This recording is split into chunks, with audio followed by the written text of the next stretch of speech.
Welcome to meeting news cinema episode. ప్రస్తుతం మనం మండల సమైక్య ఆఫీస్ దగ్గర ఉన్నాం. ఇక్కడ విఓఈ విలేజ్ ఆర్గనైజేషన్ అసిస్టెంట్ వాళ్ళు రాష్ట్ర వ్యాప్తంగా కూడా 18,000 మంది ఉన్నారు. దాదాపుగా ప్రభుత్వం నుంచి వచ్చిన సంక్షేమ పథకాలు ప్రజలకు అందుతున్నాయా లేదా, జనాభా లెక్కలు కావాలన్నా, వాళ్ళ స్థితిగతులను తెలుసుకోవాలన్నా, గ్రామంలో ఏ విషయాలైనా ప్రజలని అడిగి తెలుసుకోవడానికి రాష్ట్ర వ్యాప్తంగా కూడా వీళ్ళు పనిచేస్తూ ఉంటారు. అంటే అవుట్ సోర్సింగ్ కాదు, వీళ్ళు కాంట్రాక్ట్ బేసిక్ కాదు, గవర్నమెంట్ ఉద్యోగులు అసలే కాదు. కేవలం 5,000 రూపాయల జీతంతోని కుటుంబాన్ని బతికిస్తున్నారు. ఒకరొకరు దాదాపుగా 15, 18, 20 సంవత్సరాలుగా పనిచేస్తున్నారు. వీళ్ళందరూ కూడా రాష్ట్ర ప్రభుత్వానికి వాళ్ళు అక్కడ నుంచి ప్రభుత్వ పథకాల ప్రజలకు అందుతున్నాయా లేదా, నిరక్షరాస్యత ఎంతవరకు వస్తుంది, జనాభా లెక్కలు ఏ విషయం కావాలన్నా ప్రభుత్వము ఎలాంటి సభలు కార్యక్రమాలు ఏర్పాటు చేయాలన్నా వీళ్ళది కీలక పాత్ర. విఓఈ అంటే విలేజ్ ఆర్గనైజర్ అసిస్టెంట్లు వీళ్ళు ప్రభుత్వం పనిచేయడానికి ప్రధాన పాత్రదారులుగా పనిచేస్తూ ఉన్నారు. వాళ్ళ బాధ ఈ రోజు మామూలుగా లేదు. దాదాపు వాళ్ళు రిలే నిరాహార దీక్షలు చేస్తూ ఉన్నారు. ఇప్పటికి 4 రోజులు అవుతుంది. ప్రభుత్వం స్పందించి ప్రభుత్వం వాళ్ళని ఆదుకునే వరకు కూడా మేము ఇలాంటి కార్యక్రమం చేపడతామని ఈ రోజు వాళ్ళు రోడ్డు మీదకి వచ్చారు. వాళ్ళ బాధలు, వాళ్ళ కన్నీటి బాధలు వాళ్ళని అడిగి తెలుసుకునే ప్రయత్నం చేద్దాం. అమ్మ చెప్పండి, మీరు ఎప్పటి నుంచి నిరాహార దీక్ష చేస్తూ ఉన్నారు? రాష్ట్ర ప్రభుత్వం మీకు ఎంత శాలరీ ఇస్తా ఉన్నారు? మీరు ఎట్లా పనిచేస్తుంటారు? ఎన్ని సంవత్సరాల నుంచి చేస్తూ ఉన్నారు? మీరు ఏం చెప్పారు? అందరికీ నమస్కారం. నా పేరు మమత. నేను ఎంగంపల్లి కలకుర్తి మండలం ఎంగంపల్లి గ్రామ సంఘానికి వివోఏగా పనిచేస్తున్నాను. నేను మొదట 2006 నుంచి నేను గ్రామ సంఘం యొక్క పనులు చేస్తున్నాను. ఫస్ట్ అది మహిళా సంఘాలకు సమావేశాలు పెట్టడము, తర్వాత వాళ్ళకి బ్యాంక్ లింకేజీలు కానీ ఇతరత్ర ఏవి ఉన్నా కానీ వాళ్ళకు సంబంధించిన అన్ని కార్యక్రమాలు మేమే చూస్తాము. అయితే అది ఇప్పుడు గ్రామాలలో ఏమన్నా సర్వేలు ఉన్నా కానీ వాటిలో పాల్గొంటాము. మహిళా సంఘ సభ్యులు చదువు చెప్పడానికి కూడా ఈ మధ్యన కొత్త కార్యక్రమము చేపట్టడం జరిగింది. చెప్పండి, సుమారుగా మీరు ఎన్ని సంవత్సరాల నుంచి పనిచేస్తూ ఉన్నారు? మీకు ఎంత జీతం ఇస్తున్నారు ప్రభుత్వము? ఎట్లా బతుకుతున్నారు? మాకు మొదట జీతం ఏమీ లేదు. అయితే అది కిరణ్ కుమార్ రెడ్డి గారు వచ్చినప్పుడు ఫస్ట్ మొదట 2,000 రూపాయలు ఇవ్వడం జరిగింది. తర్వాత మధ్యలో మళ్ళీ డ్రాప్ చేశారు.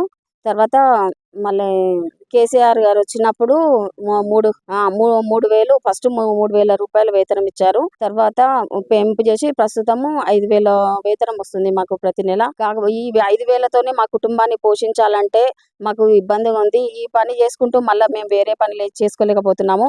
మాకు డే అండ్ నైట్ ఇదే వర్క్ సరిపోతుంది. తర్వాత సమావేశాలు పెట్టడము, మహిళా సంఘాలకు వేరే ఇతరత్ర కార్యక్రమాలు ఏమైనా ఉన్నా కానీ వాళ్ళకు అది మోటివేట్ చేయడము, అన్ని విషయాలలో వాళ్ళకు అందుబాటులో ఉంటాము. ఎప్పుడు 24 hours వాళ్ళకి అందుబాటులో ఉంటాము మేము. తర్వాత అది బాధను గుర్తించి ప్రభుత్వము మాకు కనీసం వేతనము 20,000 రూపాయల వరకు ఉంది కాబట్టి మాకు ఇప్పుడు వచ్చే వేతనం సరిపోతలేదు కాబట్టి కొంచెం మమ్మల్ని గుర్తించి మేము మొత్తము రాష్ట్రం మొత్తం మీద 18 మంది వివోఏలము పనిచేస్తున్నాము. అయితే మాకు కొంచెము మమ్మల్ని గుర్తించి సమాజంలో ఒక వ్యక్తిగా గుర్తించి మాకు సహాయం చేయాలని మేము కోరుకుంటున్నాము. దాదాపు మీరు 15 సంవత్సరాలుగా పనిచేస్తూ ఉన్నారు అంటున్నారు కదా. ఈ 5,000, 3,000 రూపాయలతోని కుటుంబాన్ని ఎట్లా పోషిస్తూ ఉన్నారు? ఇంకోటి, మీరు చేసే సర్వే ప్రభుత్వానికి ఎలా మీరు చేరవేస్తారు? అంటే మీకు ఆన్లైన్ ద్వారా చేస్తారా, లేకపోతే డాక్యుమెంటేషన్ చేస్తారా? ఫస్ట్ మొదట డాక్యుమెంటేషన్ ఉండే.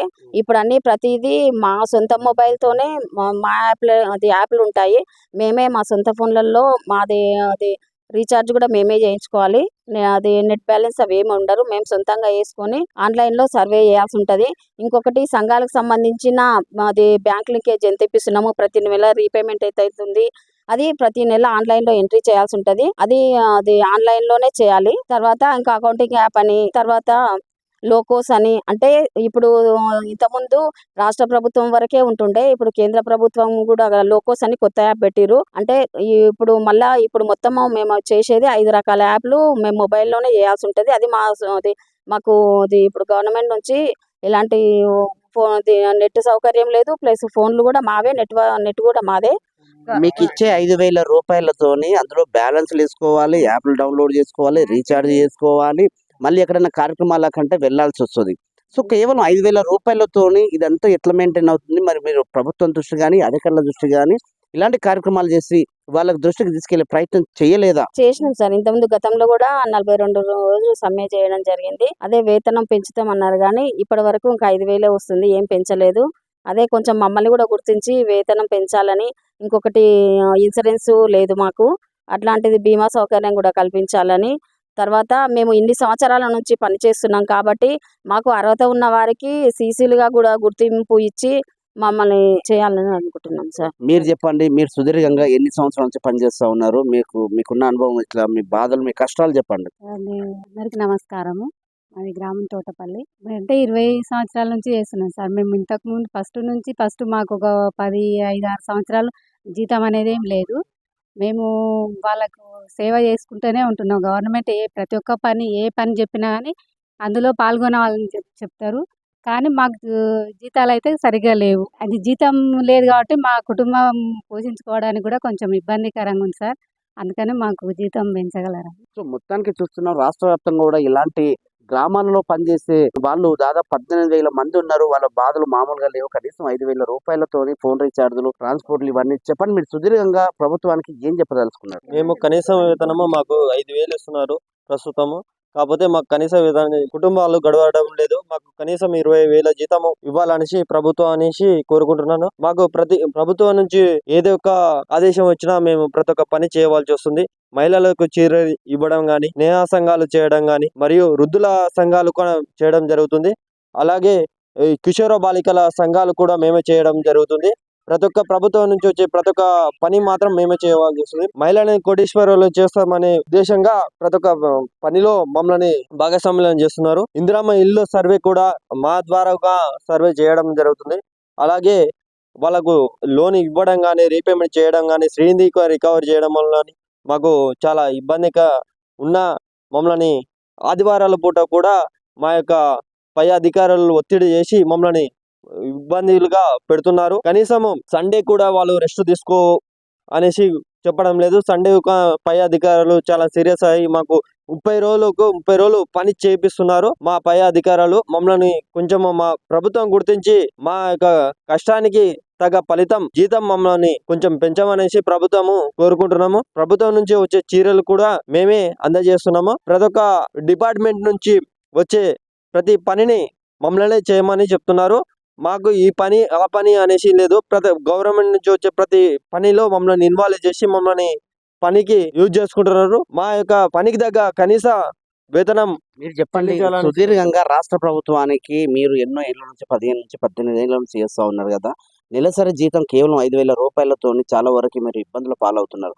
ప్రభుత్వం ఏ పథకమైనా, ఏ కార్యక్రమైనా, ఏ సమావేశమైనా, ఎలాంటి పని అయినా సరే మీరే ముందుండి చేసి వాళ్ళకు రిపోర్ట్ చేసే తరుణంలో మీరు ప్రభుత్వానికి, అధికారులకు ఏం చెప్పదలుచుకున్నారు? సూటి నేను ప్రభుత్వానికి ఒకటే మాట చెప్తున్నా. మేము దాదాపుగా నేను 16 ఏళ్ళ చేయబట్టి ఇందులో మేము పనిచేసేది విధానం 8 యాప్లలో చేయాలి. 8 యాప్లలో చేయాలంటే మా ఫోన్లు హ్యాంగ్ అవుతున్నాయి. మాకు ఇచ్చే 5,000 కనీసం ఎల్కేజీ పిల్లానికి 1,00,000 రూపాయలు జీతం ఉంటుంది. ఆ పిల్లాన్ని కూడా చదివించలేకపోతున్నాం.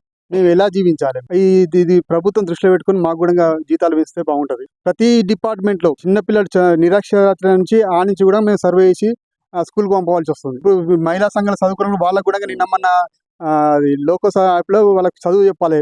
ఇంతకు ముందు బుక్లు కూడా పంపించున్నాం. నైట్ పూట బడులు చెప్పాలి. మేము ఇప్పుడు పొద్దుస్థానం యాప్లలో చేస్తున్నాం, నైట్ వాళ్ళకు చదువు చెప్తున్నాం.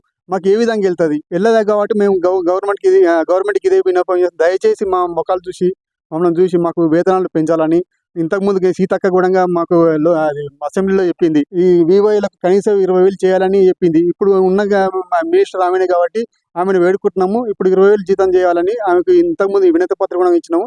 దయచేసి మాకు చేసి జీతాలు పెంచగలని కోరుతున్నాము. చూస్తా ఉన్నాము, ప్రజల కష్టాలు నేరుగా ప్రభుత్వానికి చేరవేసే తరుణంలో వీళ్ళు చాలా కీలక పాత్ర. కానీ వీళ్ళు చేసిన పనికి వీళ్ళ అవసరాలు, వీళ్ళ పరిస్థితులు చాలా దారుణంగా ఉన్నాయి.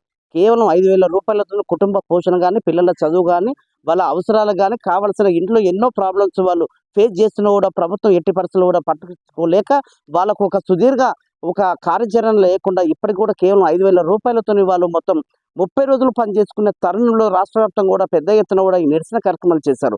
రాష్ట్ర ప్రభుత్వంలో ఉన్న నాయకులు ఇప్పటికైనా ఆలోచించి వివోఏలని గుర్తించి వాళ్ళకు నిజంగా జీతభత్యాలని పెంచే ఆ పని చేయాల్సిందిగా వాళ్ళు కోరుకుంటున్నారు. ఇప్పటికీ ఇక్కడ ఆడవారు ఉన్నారు, ఇక్కడ మగవారు ఉన్నారు. నిజంగా కేవలం ఇప్పుడు ఏ ప్రైవేటు కంపెనీలో చేసినా, ఏడ మూటలు మోసినా కూడా దాదాపుగా రోజు 500 రూపాయలు సంపాదించుకునే అవకాశం ఉంటుంది. అంటే నెలకు 15,000 రూపాయలు. అంటే వీళ్ళకు రోజు 100 రూపాయలు కూడా పడతలేదు.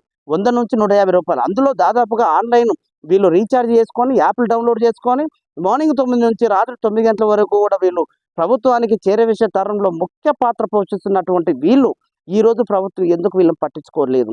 నిన్నగాక మొన్న రాష్ట్ర ప్రభుత్వం తీసుకున్నటువంటి ఆలోచన ముఖ్యమంత్రి సమక్షంలో కార్మికులకు మినిమం 15 నుంచి 23-25 వేల రూపాయల జీతం ఉండాలని రాష్ట్ర వ్యాప్తంగా కూడా ఒక కార్యక్రమం చేస్తారు.